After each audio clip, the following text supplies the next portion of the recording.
आज की वीडियो में हम बात करने वाले हैं स्केलर और वेक्टर्स की। तो दोस्तों ये ऐसा टॉपिक है जो 9th क्लास के मासूम बच्चों को बहुत ज़्यादा परेशान करता है। तो मैं आज आपको ये टॉपिक ऐसे अंदाज से समझाऊंगा कि आपको पूरी ज़िंदगी नहीं भूलेगा। तो चलिए शुरू करते हैं।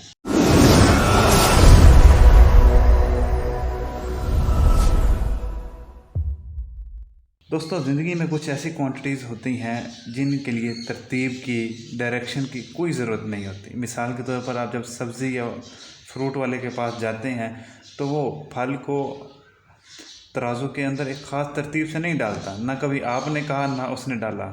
ये नहीं कहता कि यार ये पहले छोटे वाला डाल फिर बड़े वाला डाल, इस एंगल से डालना है, इस तरतीब से डालना है, क्योंकि यहाँ पे ऐसी चीज़ कोई मैटर ही नहीं करती। यहाँ पे डायरेक्शन मैटर ही नहीं करती। यहाँ पे सिर्फ़ और सिर्फ जो चीज़ मैटर करती है, जो चीज़ अहमियत रखती है, वो ये है कि फल का मास कितना है, फल के अंदर मादे की मिकदार कितनी है, फल का वज़न कितना है। अब इसी तरह जब आपने लंबाई की पैमाइश करनी है, मिसाल के तौर पर इस कारपेट के ऊपर हम लंबाई की पैमाइश कर रहे हैं 1 फुट, तो यहाँ आप कारपेट की पैमाइश चाहे इंची टेप को इस तरह रख के करें या इसको उल्टा कर लें, दोनों केसेस में लंबाई सेम ही आएगी। तो यहाँ पर भी जो इंची टेप को रखने की तरतीब है, जो मेजरिंग टेप को रखने की डायरेक्शन है, उससे कोई फ़र्क नहीं पड़ रहा।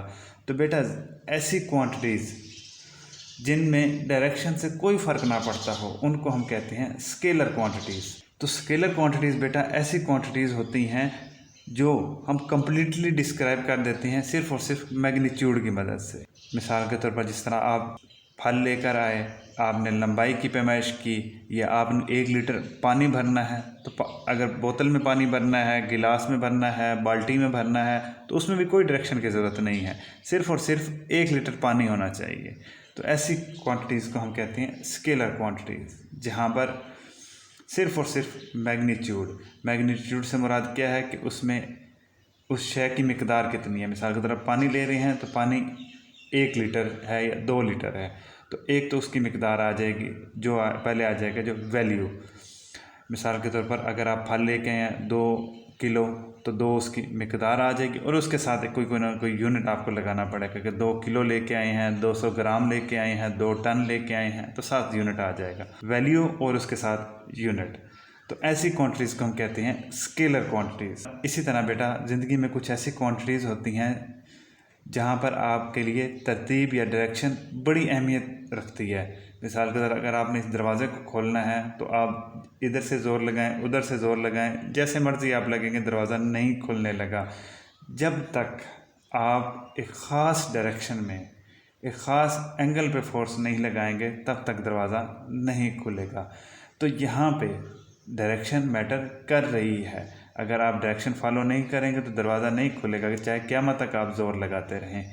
इसी तरह जब आपने पानी का नल खोलना है तब भी आपको एक ख़ास तरतीब से एक ख़ास डायरेक्शन में फ़ोर्स लगानी पड़ेगी, तब जाके नल से पानी आएगा, वरना कुछ नहीं आएगा, बाबा जी का ठुल्लू आएगा। बेटा ऐसी क्वांटिटी जिनमें डायरेक्शन मैटर करती है मैग्नीट्यूड के साथ साथ, उन क्वांटिटीज़ को हम कहते होते हैं वेक्टर क्वांटिटीज़। वेक्टर क्वांटिटी को हम कम्प्लीटली डिस्क्राइब करते हैं मैग्नीट्यूड की मदद से और डायरेक्शन की मदद से।